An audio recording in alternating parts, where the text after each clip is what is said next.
आज आम्ही सन सिटी घास रस्त्यावर जो वॉकिंग ट्रॅक आहे त्याच्यावरती आम्ही येथे आलेलो आहोत। याचं मुख्य कारण म्हणजे ज्या वेळेला वसई विरार शहर महानगरपालिका एच प्रभागातील जनतेसाठी वॉकिंग करण्यासाठी घास रस्त्यावरून नेहमी चालायला लागत होतं, त्यावेळेला ॲक्सिडेंट व्हायची म्हणून सर्व जनतेने महापौर नारायण मानकर साहेब आणि उमा पाटील साहेब यांना विनंती करून त्या लोकांनी देखील बघितलं की ह्या ठिकाणी ॲक्सिडेंट भरपूर होत असतात, त्यामुळे आपल्याला जनतेला वॉकिंग करण्यासाठी जॉगिंग ट्रॅकची निर्मिती केली पाहिजे आणि त्याप्रमाणे जॉगिंग ट्रॅक निर्मिती झाली।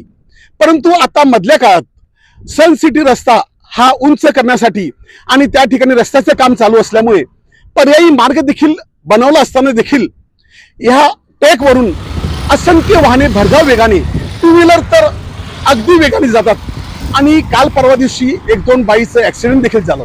त्यामुळे इकडचे सिनियर सिटीजन मंडळी आहेत ह्यांनी वारंवार सर्वांना सांगतात की हा ट्रॅक आम्हासाठी चालण्यासाठी आहे, इथून तुम्ही थोडे गाड्या स्लोली घ्या किंवा आता रस्ता झालेला आहे तिथून जा, परंतु हे कोणी ऐकायला तयार नाहीत। त्यामुळे त्यांचं काही म्हणणं आहे ते आपण आता ऐकूया। नमस्कार, माझं नाव प्रदीप खळदकर।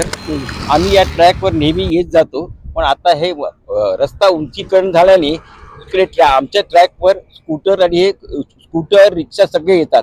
आम्ही जेव्हा विचारायला गेलं की थांबवा, ते आमचं काम नाही, तुम्ही दुसरीकडे जा असं बोलतात। अशा कारणाने आम्हाला इकडे पुष्कळ अडचण होते। हे ट्रॅकवरून आपल्या जॉगिंग ट्रॅकवरून जे आमच्याकरता चालण्याकरता आलेलं आहे त्याच्यामुळे तुम्ही प्रशासनाने याची नोंद घ्यावी आणि इथून सगळं स्टॉप करावं, कुठले टू व्हीलर थ्री व्हीलर सगळे असतील स्टॉप करावं, ज्या कारणाने आम्ही बरोबर चालू शकतो। तुम्ही काय सांगता, तुम्ही काय बोलाल?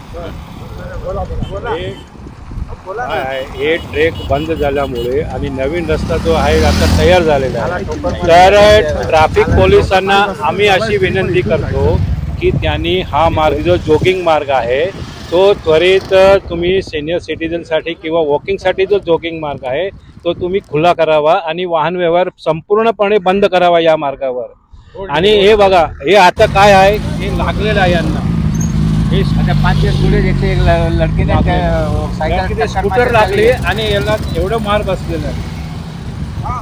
आता आपण बघत आहोत हे सिनियर सिटीजन सांभाळून चालतात, तरी देखील मागून येणाऱ्या एका मोटरसायकलनी त्यांना जोरात धडक दिली आणि त्यांच्या हाताला लागलेले आहेत आणि गेली ते ज्या वेळेला बोलले तेव्हा अजून त्यांना ते आवाज आणि गुरमीमध्ये बोलत होते।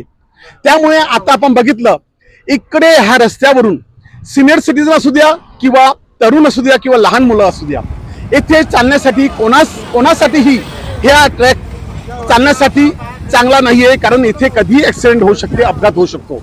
तरी प्रशासनाला सर्वांकडून एक विनंती आहे की लवकरात लवकर हा रस्ता खुला, बाजूचा रस्ता जो आहे तो खुला करून वॉकिंग ट्रॅक हा चालण्यासाठी ओपन करावा आणि ह्या ठिकाणी फक्त चालण्यासाठी वॉकिंग ट्रॅक बनवलाय असं बोर्ड लावा, असं ह्या सर्वांची इच्छा आहे। वसई लाईव्ह न्यूज साठी धनंजय ठाकूर सह दिलीप दाबळे, वसई सन सिटी।